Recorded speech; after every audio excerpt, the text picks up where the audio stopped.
Welcome, welcome, welcome. You're listening to the Ask Brien radio show on KSS 1220 and 98.1 FM.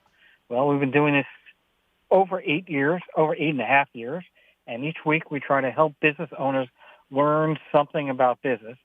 But the name of our show is Ask Brien, AskBrien, and people that have listened to the show before, and even people who haven't, know that the E is very important. But we have our resident expert today, Tracy, who's going to try to explain some of the reasons why Brien is spelled with an E, because most people that have the name Brien spell it B-R-I-A-N, B-R-Y-N. Very few people spell the name B-R-I-E-N, unless maybe the parents couldn't spell. Sorry about that. Anyway, so Trace, why do we spell the show A-S-B-R-I-E-N? Well, of course, our number one most important E that we have is our engineer, John. Thank you, Tracy.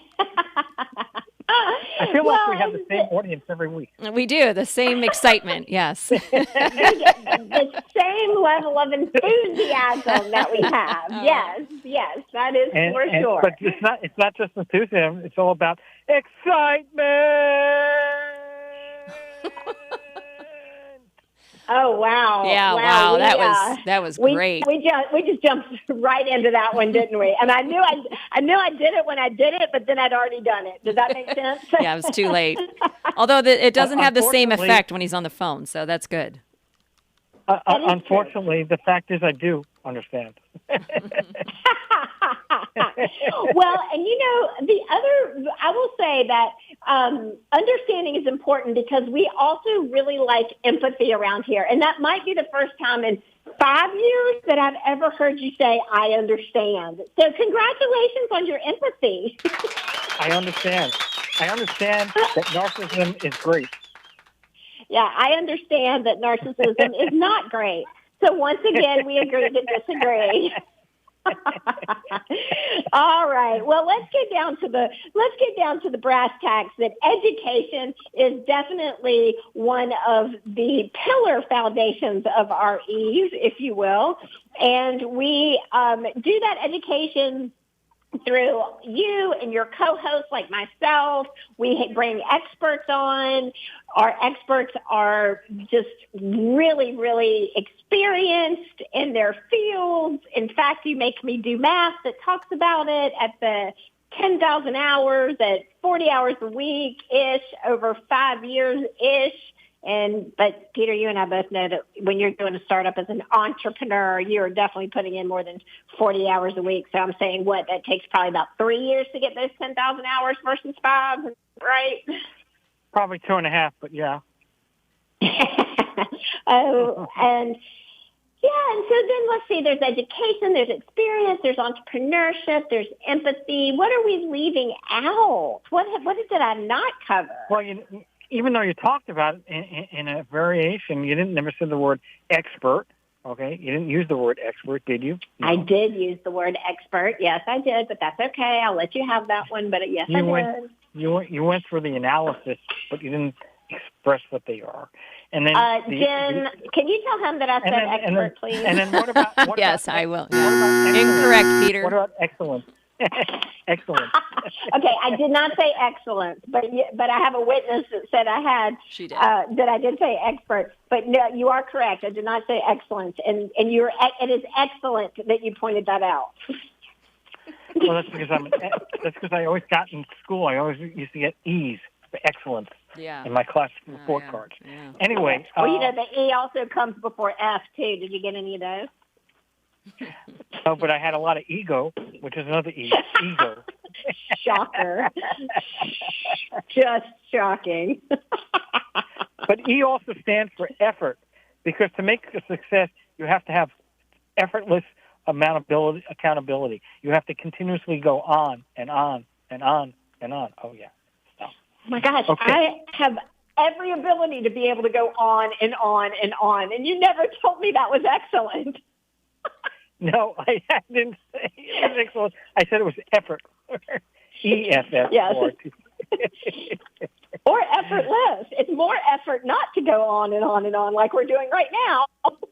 Well, for effortless, we're going to talk about a concept on the show today. One of the concepts we'll be talking about today, and one of these is definitely effortless and definitely is going to be a brain drain on our society, I believe, and that's going to be AI. Because when you start using AI, you forget how to do things. I know people that have been using calculators since they were born, and you ask them to do 19 times 12, and they go, what am I doing, right? But if you went to school and you didn't have a calculator, you probably have a higher likelihood of knowing that. Well, that's what I think is going to happen with AI. And so we're here with Tracy, my co-host, and we're going to ask Tracy some information to the extent that she knows, has knowledge on AI. So first of all, tell us about AI. What exactly is AI? I mean, does that mean like a robot that has a brain? Is that what it is?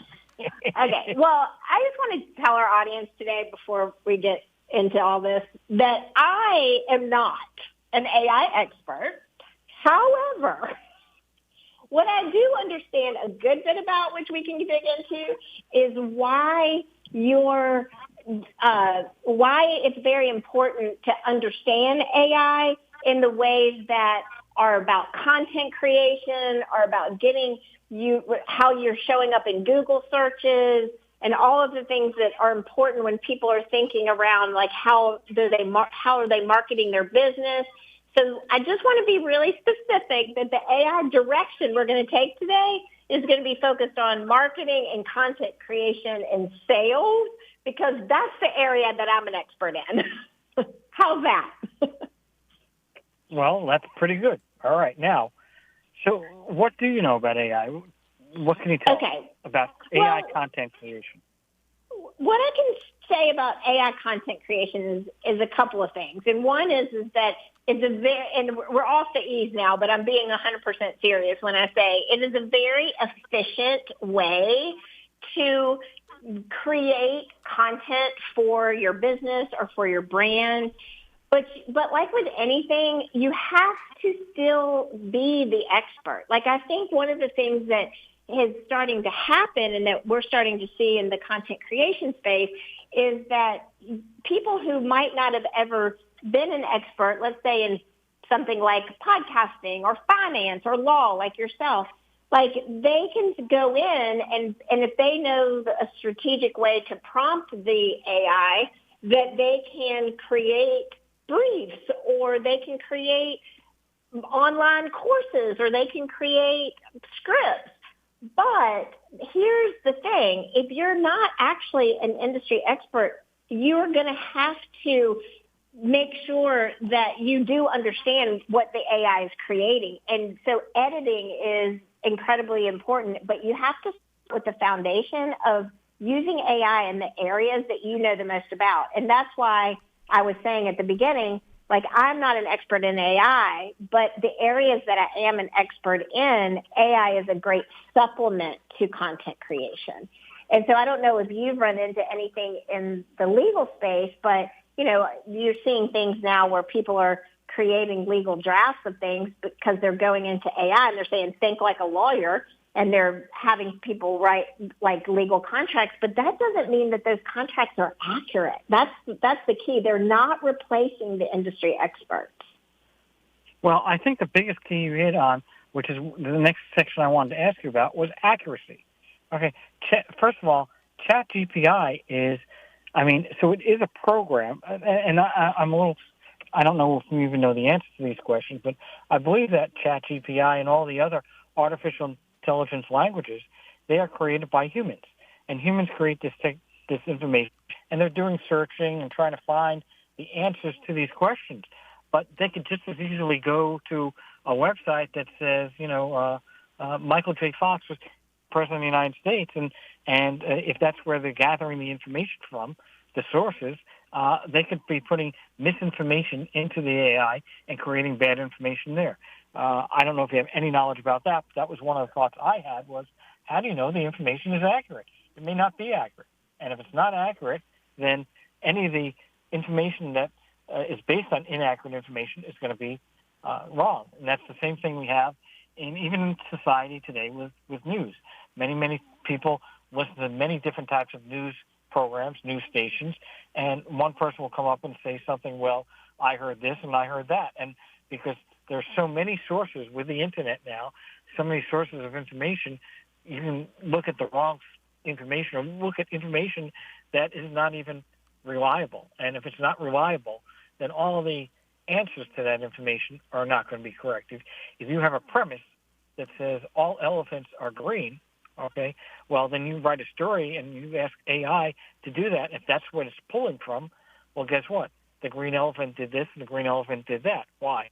Because the information is inaccurate. So one of the big things is, and where I think AI does have some work to do, is the accuracy of the information and the reliability of the information they use to create things. You can't just create a story or create a program or create this or create that or even create a contract, because if instead of going to a legal document, they're going to,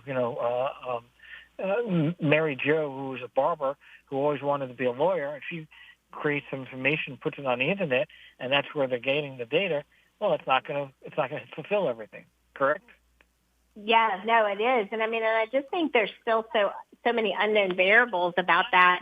And I think what is a, and this is theoretical concern, but at the same time, I think there's a lot of validity to it, is that that's where that expert status comes back in. If you don't understand what it is you're generating and you're trying to put it out there and have it be a representation of your work or your brand, then you're not going to be able to follow up and follow through and on the execution, and it's all going to fall flat when it reaches either, like I said, like your target, either the client that you're delivering work to or your target audience if you're marketing to it. That's what I'm seeing a lot in the marketing situation, is that people are putting out, like, using ChatGPT to create marketing language.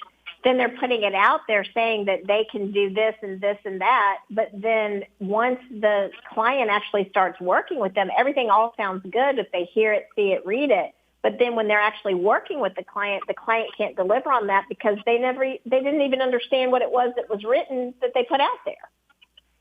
So that's very scary stuff. Well, and that's why I get to the sources. I don't know enough about the integrity of ChatGPT or any of these artificial intelligence information, but they have to be searching the Internet. And the next question would be, is there a bias, right?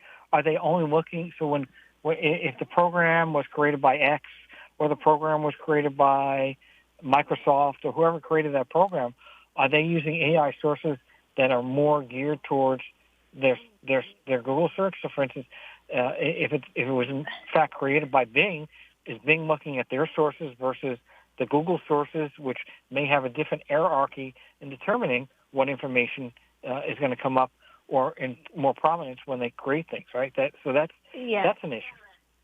But I think there's some real-time cases of that I can cite, and then there's some personal cases that I can cite in that as well. So recently there was a story about a person who had autism, and they were doing a really deep immersion into building out what they thought was this extremely brilliant scientific innovation that was like next level, Elon Musk level, innovation.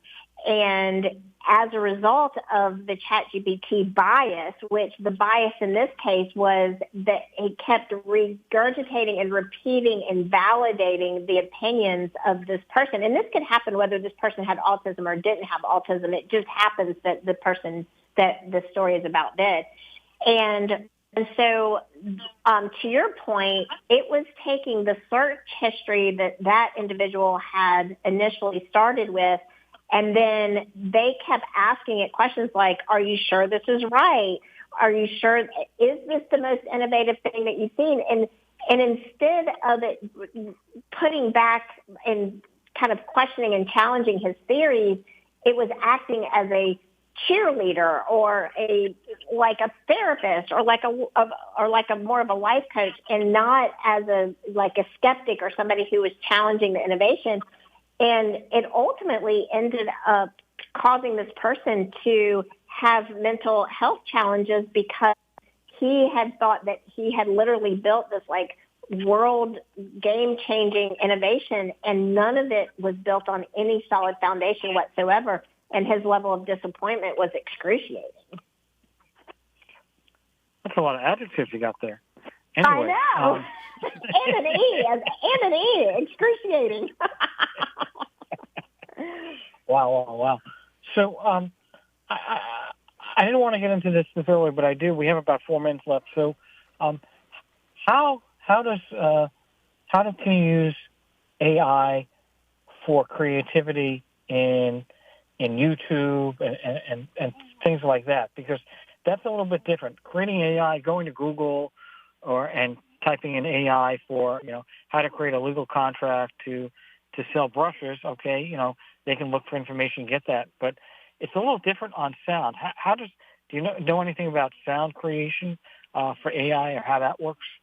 Yeah, so there's a lot of advances that are happening and from the legal perspective, this is interesting too. Like you're saying, like there have been cases that have been brought to where celebrities' voices have been used in productions that they didn't authorize, and there are voice cloning, and then there's a situation. There's a use case where the audio or video, the audio of videos are being transcribed and then repurposed into different languages. But the thing that when you coming back to accuracy, what people are running into and the challenges that they're facing are that maybe it is an accurate translation in English, but then when it's translated into 55 other languages, then the intonation, the word choices, all of the things, they don't necessarily translate into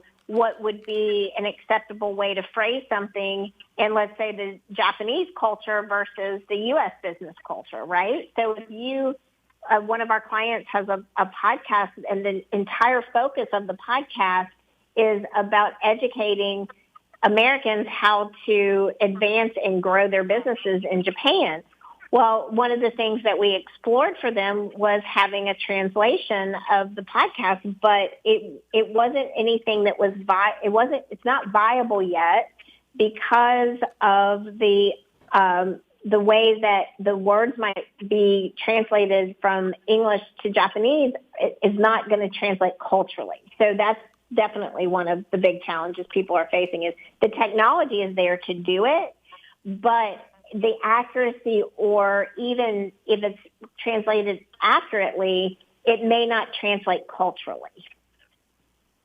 Well, that is a very good point. But before I want to ask more questions about that, before we get there is, well, what if it's just in English? Are you saying if it's in English, then the sounds can be picked up and then used in AI for YouTube or for a podcast? There's definitely, so even Google right now has a program called Notebook where you could write, you could fully, this is literally could happen. I could, in this moment, I could go in and I could create what I would consider to be a podcast episode about AI.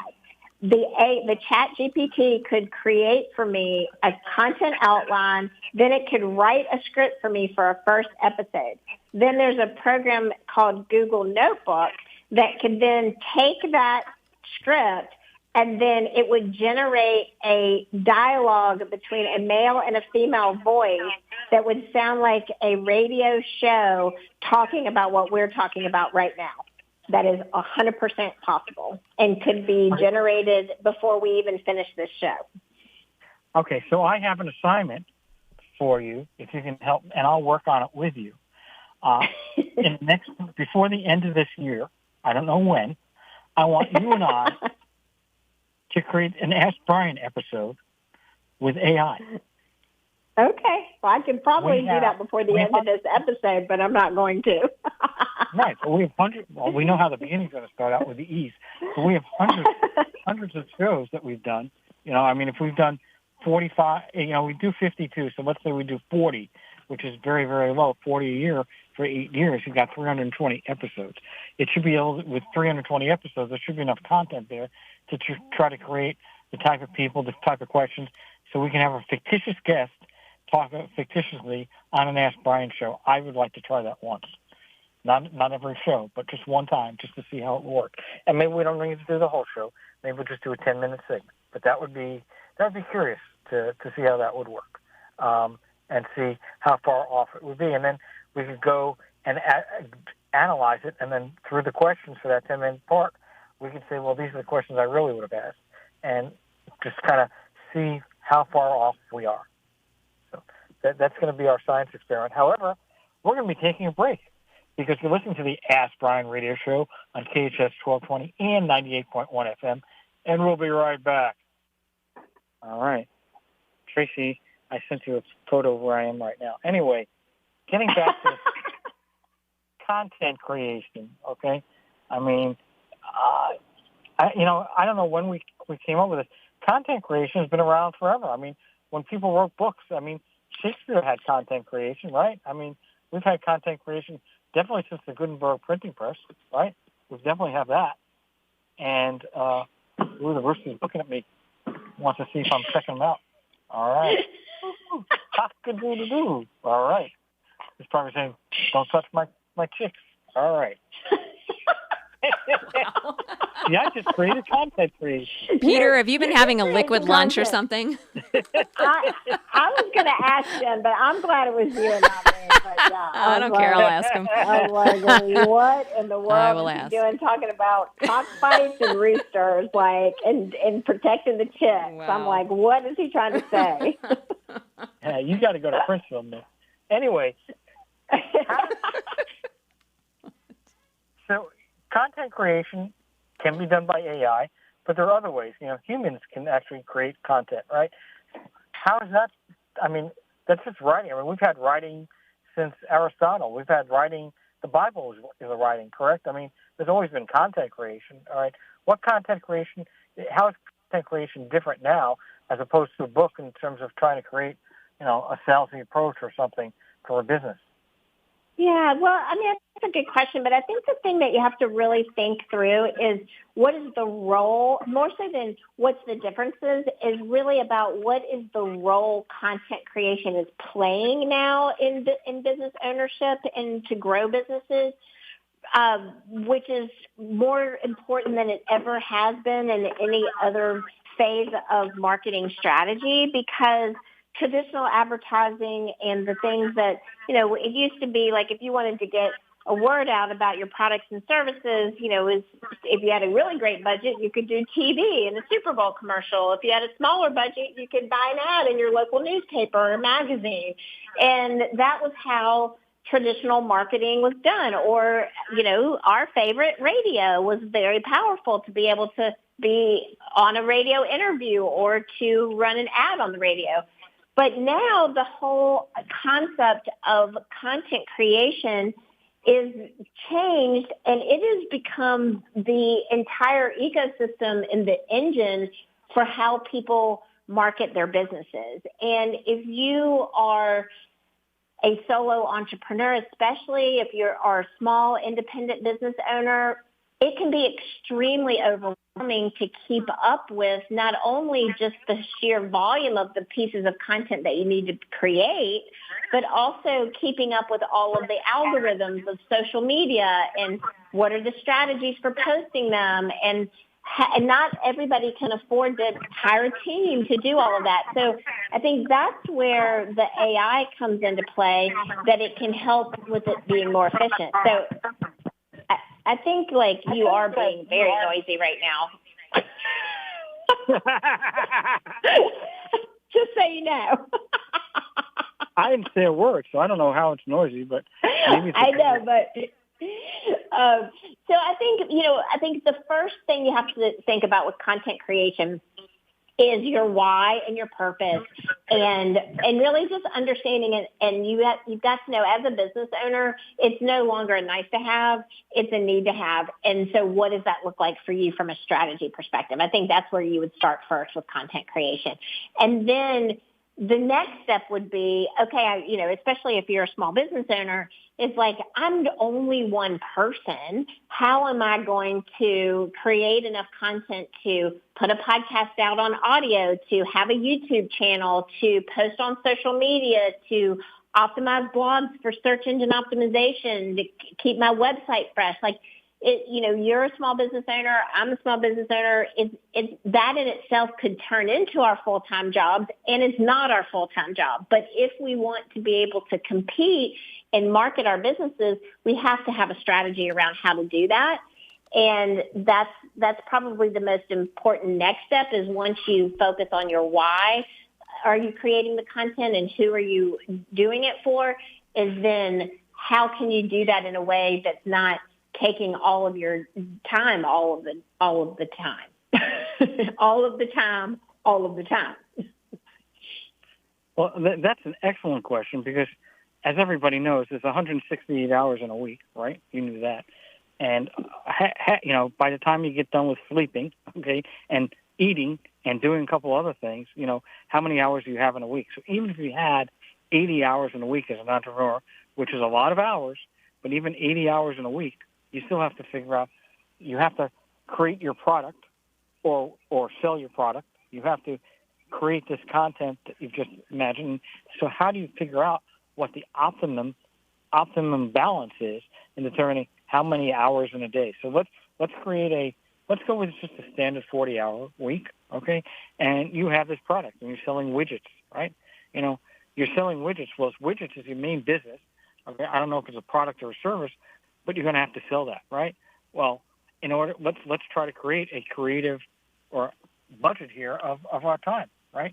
How many hours can you possibly spend on content? At most, I would say 8 hours, and that would be a lot out of 40. Well, spending 8 hours. Yeah, spending 8 hours is what?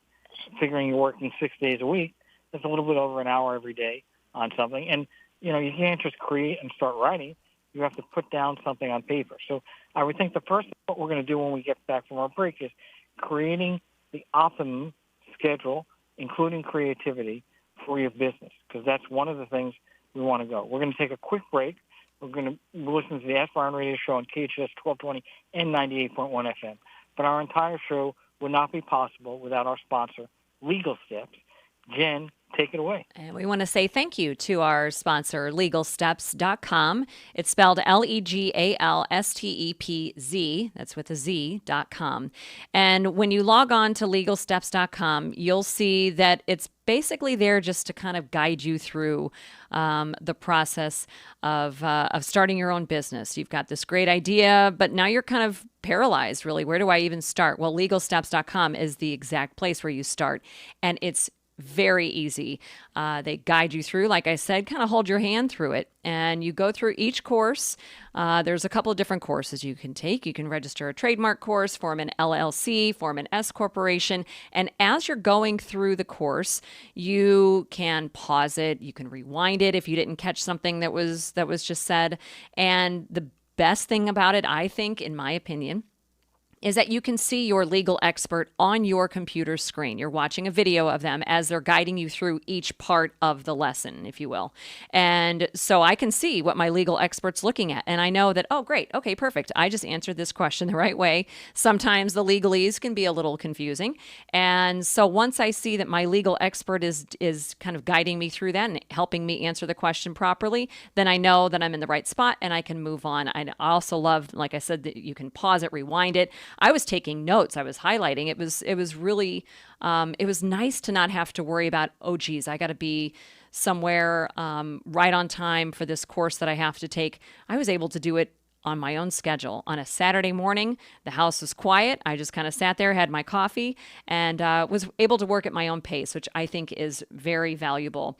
Speaking of value, all the courses fall under $150 each. So you're not going to break the bank. And especially when you're talking about something that you've been wanting to do for months, maybe even years, please don't let $150 get in the way of that. Register for these courses, work with the experts. And by the way, these experts have over 30 years. I want to say closer to 35 5 years experience. And if you get to that point where you are confused and just kind of exasperated, they'll just do it for you. All of these courses are reviewed by an attorney, so you know that you're doing things properly and you're not just kind of on the internet randomly finding somebody who's maybe a little bit too green for what you need. Legalsteps.com, LegalStepz.com. Well, thank you, Jen, and You're thank welcome. you to Legal Steps. You got it. All right. You're listening to the Ask Brien radio show on KHS 1220 and 98.1 FM. And so, Tracy, we're going to try to create I don't know if the word is production schedule, but I mean, obviously, finances, you have operations, you have your product that you have to sell. One-person businesses are extremely difficult.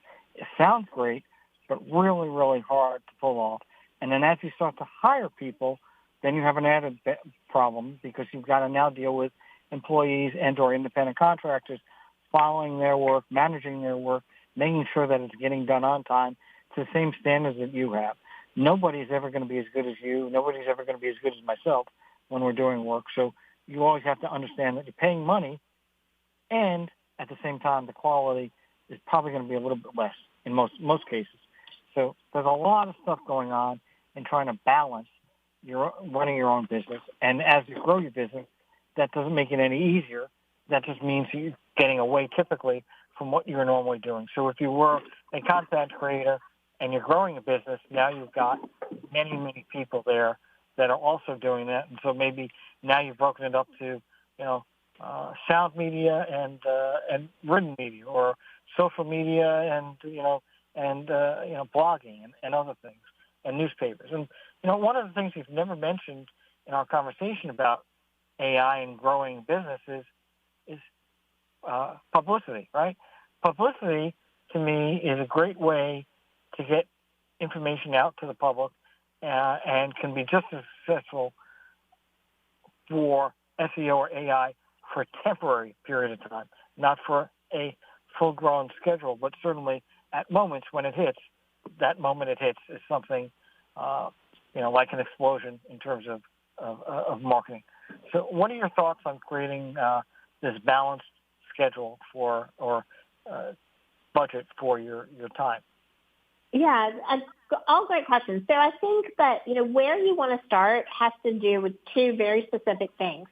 One is you've got to plan the content creation, and this is something that not a lot of people talk enough about, which is you've got to create content in the areas that you enjoy first and foremost, instead of thinking like, I have to have a Twitter account. I have to have a podcast. I have to write a blog. If I'm going to speak on stages, I need to have a book. Like, there's a lot of things out there that people tell you should do, and you can literally should yourself to death because you think you have to do all of these things. Because if you're not on Twitter yourself, or if you're not if you're not someone who enjoys the writing process, like, those are going to be things that are going to create red flags. They're going to cause you to procrastinate. The book's never going to get done. The followers are never going to grow on the social media platform. So the first thing that you have to really define for yourself is, number one, what areas of content creation do you actually enjoy? Even if you don't know that much about it, you want to learn more about it, but you would enjoy actually creating it. And the second piece of that puzzle is also really being able to identify where do your customers spend their time. So not everybody needs an X account, formerly Twitter, if their audience isn't on that platform. Not everybody needs to create a beautiful Instagram grid of photos and Instagram feeds if their ideal client isn't on Instagram. So you have to kind of throw all the rules of what you should be doing out, and first look at, if you're going to create content consistently, which is the most important piece of content creation, is the consistency. the reason that content marketing works is because consistency compounds over time, and you have to be dedicated and committed to doing something that you're going to feel good about doing it repeatedly and have the energy and the enthusiasm to keep doing it on a continuous basis. So once you identify that, then you have to think about, okay, I would like to have a book, or I would like to have blogs, or I would like to do all that, but that is going to take a lot of time, back to your point. So then you have to look at what is the most cost-efficient means to an end, and cost efficiency is based on a couple of different variables. Do you have more money than time to spend, or do you have more time than money to spend? So if you are in a situation where you have more time than money, then what you would want to do is think about your content creation strategy from what is the easiest and quickest way that I can create one piece of content first, and then utilize that one piece of content and be able to distribute it across the multiple platforms where my target audience is going to be. I, of course, am going to be a little bit biased around that being a podcast, because you can record that in both audio and video one time. And then from that one recording, there are several extensions of content creation that you can do.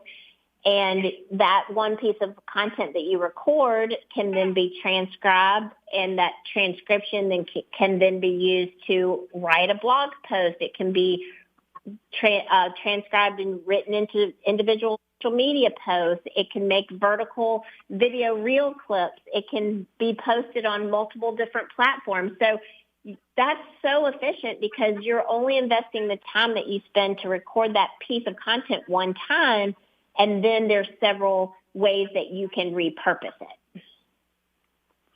Well, first of all, how do you determine, are there records out there? Is there a record or something that will tell you, okay, Instagram users are 35 to 45, female, and like to buy XYZs, and LinkedIn is for accountants that are looking to get business referrals. Is there a way to figure out where this information is? Is there a source, or is it just a guess?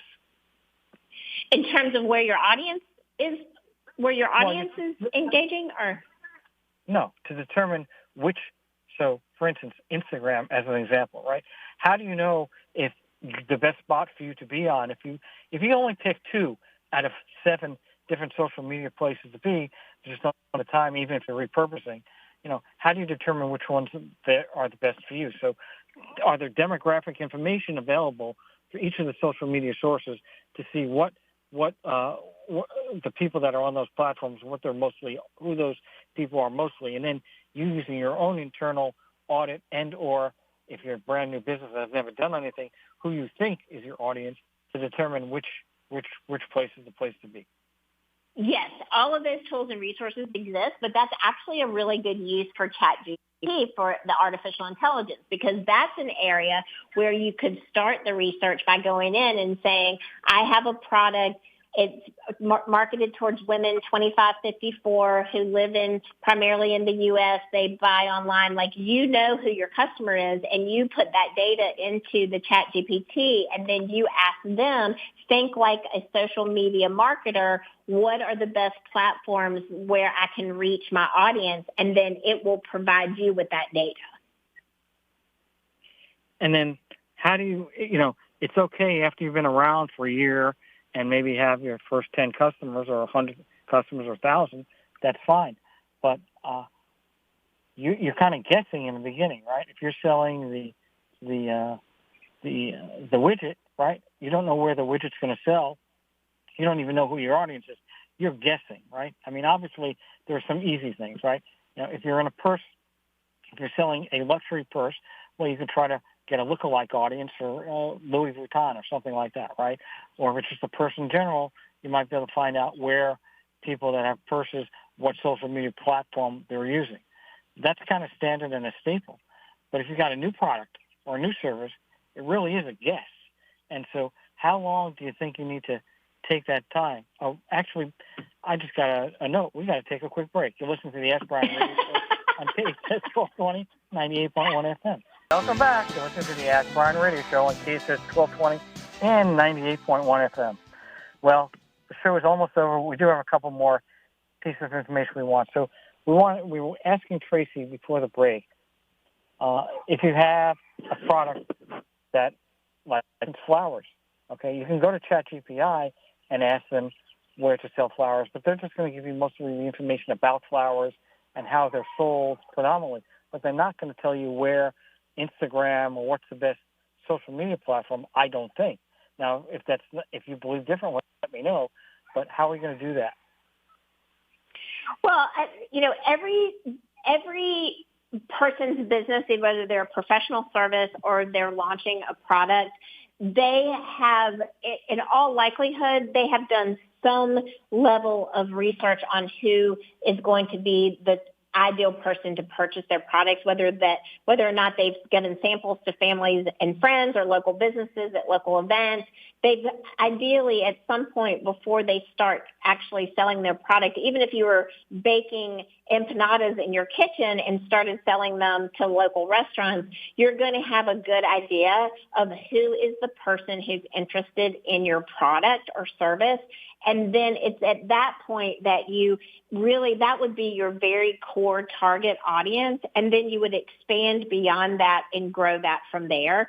So as part of your business plan and as part of the launch of a startup business, before you ever even begin marketing your product or your service or your consulting business or your coaching, you want to be able to know who it is that you're going to be selling to.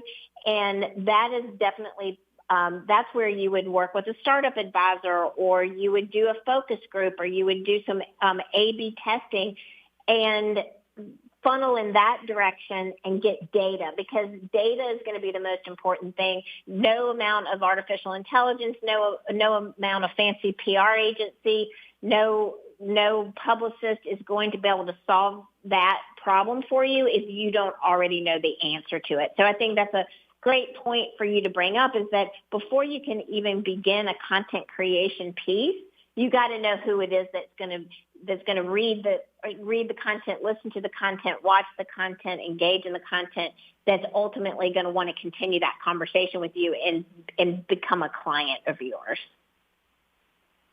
So the last question, and it won't take long, I don't want a long answer, is what is the optimum point in consistency? Is it daily, monthly, weekly, yearly? How often do you have to be consistent? Is it once a week minimum, or where's the magic number, right? Obviously, you're not going to do it yearly, and you're probably not going to do it monthly, although who knows, maybe a rare business. But most people can't do it daily unless they're going to be doing that full time. So what is it, once a week, or how often? The best answer for that is the schedule that you can maintain consistently. So if you can record one piece of content once a month and take that piece of content and repurpose it to use for the rest of the month, that is going to be your ideal strategy. Record a video or an audio or both one time, and then take that and make several pieces of content out of it to last you for the whole month, so you have the frequency and repetition without having to invest your specific time into it. Thank you very much. You listen to the Ask Brien Radio Show, KHS 1220 and 98.1 FM. Over and out. Thank you very much, Tracy. Thank you, Jen. We'll be back in a couple weeks.